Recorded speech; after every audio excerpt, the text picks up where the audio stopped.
کی بات ہے، میں انڈیا گیا اکیلا، ٹرین میں تھا تو جالندھر سے رش چڑھا، لوگ کھڑے ہو گئے، تو ایک نوجوان سا تھا، وہ جوان تھا، نوجوان تو نہیں، تو وہ کھڑا ہوا تھا،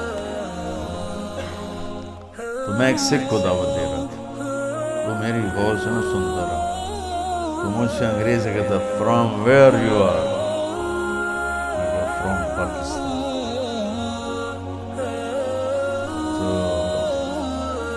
پھر کہنے لگا فرام ویئر ان پاکستان، میں کہا Multan, from where in Multan,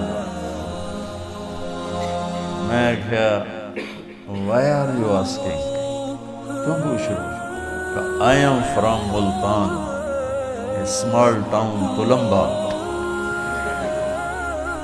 جب تلمبا گیا تو میں ہنس پڑا، تو پھر اردو میں بولا، ہنسے کیوں ہو؟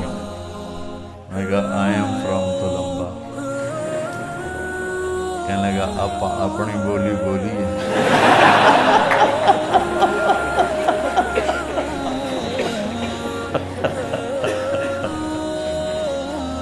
کہنے لگا اتنے تو ساڑی کوئی جانتا ہی کوئی نہیں، آپ اپنی بولی بولیے۔ میں کہا بولیے۔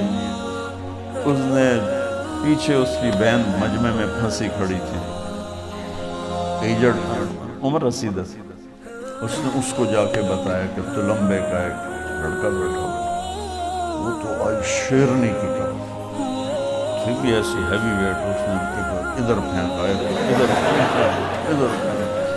اچھا میرے سامنے والی سیٹ پر 3 آدمی بیٹھے تھے، تو 3 ہی کی وہ تھی، تو اس نے نا آگے ان کے بیچ میں جو گھسی، ایک نیچے گر گیا، مجھے کہتی پترا تو تلمبیدا ہے؟ جی ماسی جی میں تلمبیدا ہوں، میں ٹھر پاؤں۔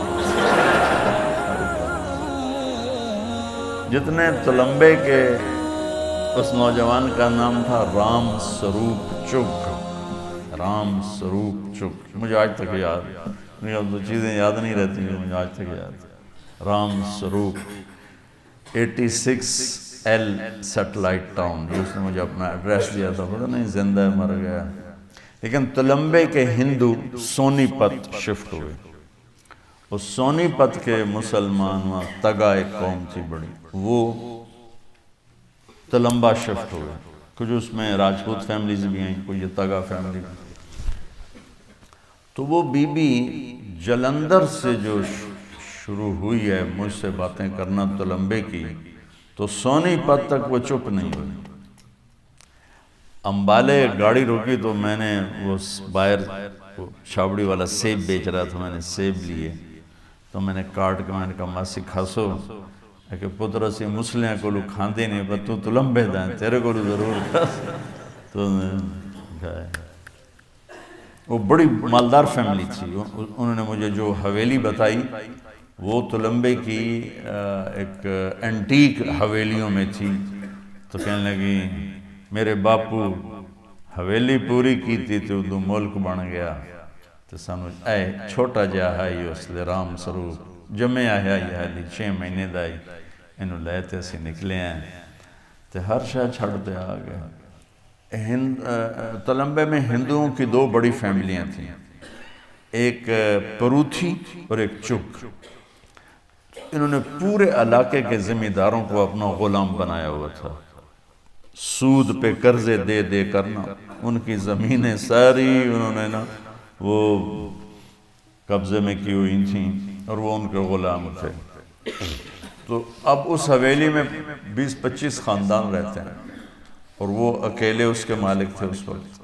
کہنے لگی میرے باپو ایتھے آ کے مرن تائیں جتی نہ پائی، کہ جتی پاؤنی ہے تو تلمبے دی پاؤنی نہیں تو پاؤنی نہیں۔ ایک تلمبے کا حقہ، ایک کھسا، یہ مشہور تھا، تو اس لیے وہ اسی جوتے کے چکر میں ننگے پاؤں ہی مر گیا باپ ہمارا۔